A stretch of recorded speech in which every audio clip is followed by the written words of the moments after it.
ലോക മുസ്ലിമീങ്ങളുടെ മനസ്സാകുന്ന മാണിക്യ കൊട്ടാരത്തിലെ വെള്ളി നക്ഷത്രം ബീവി നഫീസത്തുൽ മിസ്രിയ റളിയല്ലാഹു അൻഹ പരിശുദ്ധമായ മക്കയിൽ വെച്ച് ഹിജ്രി 145 റബിയുൽ അവ്വൽ ജനിക്കുകയാണ്. തുടർന്ന് മിസ്റിലേക്ക് യാത്ര തിരിച്ചു. ഒരുപാട് കൊല്ലം മിസ്റിൽ അള്ളാഹുവിന് വേണ്ടി ജീവിതം സമർപ്പിച്ചു. ഒടുവിൽ ഹിജ്റ 208 പരിശുദ്ധമായ റമളാനിലെ വെള്ളിയാഴ്ച ദിവസം ലോകത്തോട് വിട പറയുകയാണ്. ഇന്ന് ഈജിപ്തിലെ ഏറ്റവും കൂടുതൽ ആളുകൾ സന്ദർശിക്കുന്ന ഒരു സിയാറത്ത് കേന്ദ്രമാണ് നഫീസ ബീവിയുടെ പരിശുദ്ധമായ ചാരം.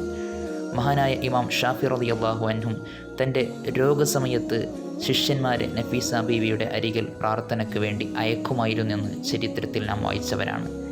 പ്രാർത്ഥനയ്ക്ക് ഉത്തരം കിട്ടുന്ന ഒരു ഇടമാണ് നഫീസ ബീവിയുടെ പരിശുദ്ധമായ മഖാം. ഇത് പണ്ഡിതന്മാർ അവരുടെ ഗ്രന്ഥങ്ങളിൽ രേഖപ്പെടുത്തി വെച്ചതാണ്. അള്ളാഹു പലതവണ അവിടെ സിയാറത്ത് ചെയ്യാൻ നമുക്ക് തൗഫീഖ്